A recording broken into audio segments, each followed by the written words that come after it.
Reddit made me watch 91 Days. A couple years back, Reddit came together and created a list of 100 anime they deemed as underrated. I've been slowly going through each of the entries and deciding for myself whether or not I agree with their opinion. This specific video marks the 26th show I've watched out of 100. So far, Reddit isn't doing too bad in my opinion. Almost half of the anime I've watched meet the minimum 7.5 out of 10 or higher rating threshold that I set for the series in order to be considered as underrated. If you look at this list, there are a couple of anime I had high expectations for when I started this series. I expected Ping Pong the animation to be great, and those expectations were easily met. So much so that it's in my top 10 anime of all time now. Other shows on this list such as Mushishi and Black Lagoon, when I inevitably watch them, I expect them to be really good.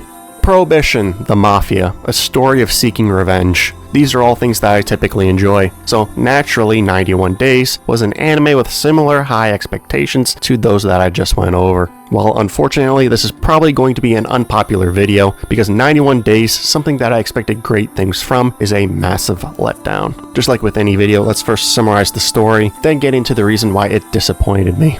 Angelo Lagusa is out for revenge on the people responsible for the slaughter of his parents and younger brother. 7 years later, after the fateful night when he witnessed his family's deaths at the hands of a mafia family known as the Venettis, Angelo is sent an anonymous note telling him to return to the town of Lawless and claim his revenge. By utilizing the skills he has been training over these years, and by using his childhood bootlegging friend Corteo's moonshine recipe, Angelo befriends Nero Venetti and climbs through the mafia family ranks, as he eliminates each of the 4 men responsible for murdering his family.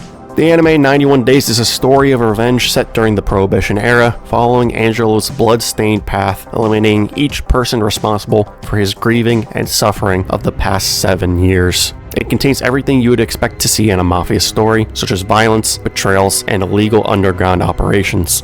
There is one massive problem that kept me from enjoying this anime. My mind could not get over the fact that the cast of 91 Days is really stupid, and that stupidity occurs throughout the entire story. Angelo's initial job with the Venettis was to take out Fongo, who worked for a rival mafia family, the Orcos. He failed to complete this job, and it resulted in the death of Vano Clemente, who was taken out by Angelo. Vano is a loyal Venetti family member and longtime friend of Nero. He was also part of the group that took out Angelo's father. Killing Testa Lagusa was a massive moment for the Venetti family. Only those who are trusted and capable would be taken to see this mission out, which proves just how valuable Vano is to the family. If I'm Nero and my best friend was killed, I'd be not only sad, but pissed. Combine this feeling with the general mafia mindset where family is important, then Angelo, who is an outsider still at this point, should be either killed or told to skip town if he wanted to continue living, since his failure led to Vano's death. It's a horrible way to think, but that's the type of reaction you should expect since Angelo has added 0 value to the Venettis at this point in the story. So why did he get off so easily?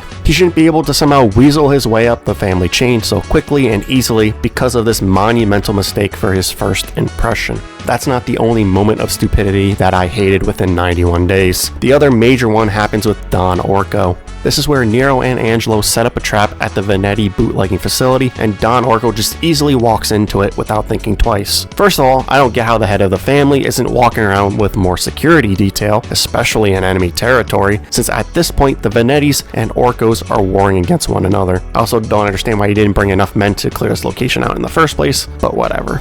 You'd think that being at the top of this mafia business for so long, you wouldn't just blindly trust an outsider who you know nothing about, like Angelo, while also taking everything he says at face value. The Don is even warned by one of his subordinates that he shouldn't trust Angelo, but weighs off the suggestion.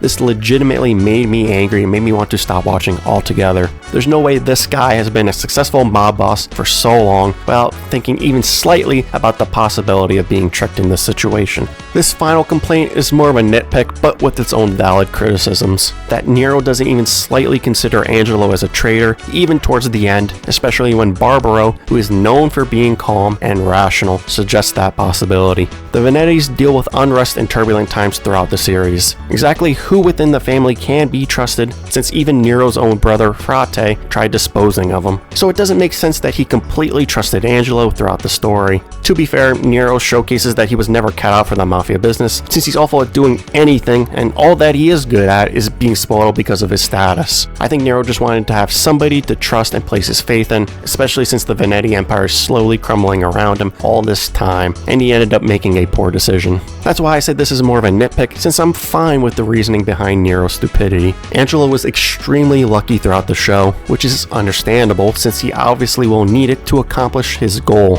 I can praise the fact that he takes these opportunities presented to him, but I can't get over the fact he's getting away with stuff because of others' ridiculous and nonsensical stupidity, and he's not succeeding even in the slightest because of his own talents and skills. Why are the Mafia members so trusting throughout the story? The plot demands that these characters act stupid, so the outcome always favors Angelo. I just cannot get over the fact that apparently nobody possesses a brain throughout the story. I couldn't set all these lucky coincidences that aided Angelo's quest aside and just try to enjoy watching this anime, because in the back of my mind it felt ridiculous that he kept getting away with stuff that he shouldn't have. In a much more realistic setting, Angelo would be swimming with the fishes after his first mistake. The rampant stupidity also makes me question how these different groups existed for so long, not being wiped out by each other or being overtaken by the Glacias sooner.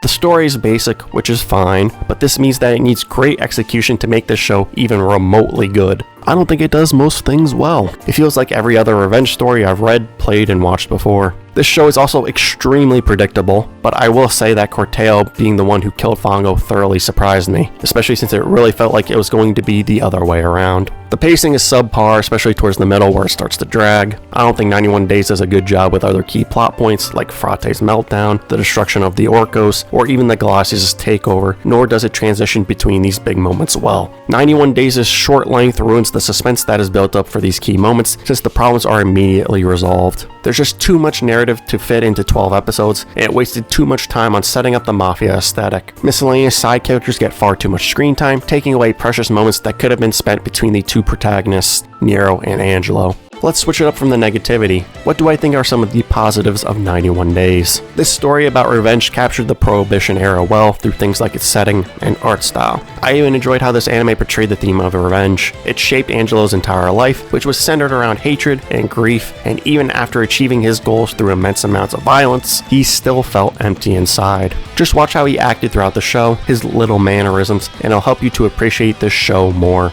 Can this anime be fun if you overlook or never even notice my complaints about it? Yeah, I'm assuming that's why people classify this as underrated. These aspects, and the fact that I do think this story ends on a high note, could make this a solid watch for most people. 91 Days is one of the biggest disappointments for me in recent memory, and I give it a 4.5 out of 10. With that rating, you'd think I hated watching the show, but I don't think that correctly represents my feelings towards it. I watched the entirety of 91 Days with some minor amount of hatred, but more so with disappointment because I expected better from it. Reddit moves to 12 and 14 overall with these underrated shows, and 2 and 6 with new anime for the series. Thanks so much for watching. Tell me your thoughts about this anime in the comments. Recommend me something from the list to watch. Don't forget to like, comment, and subscribe, and I'll see you guys in the next video.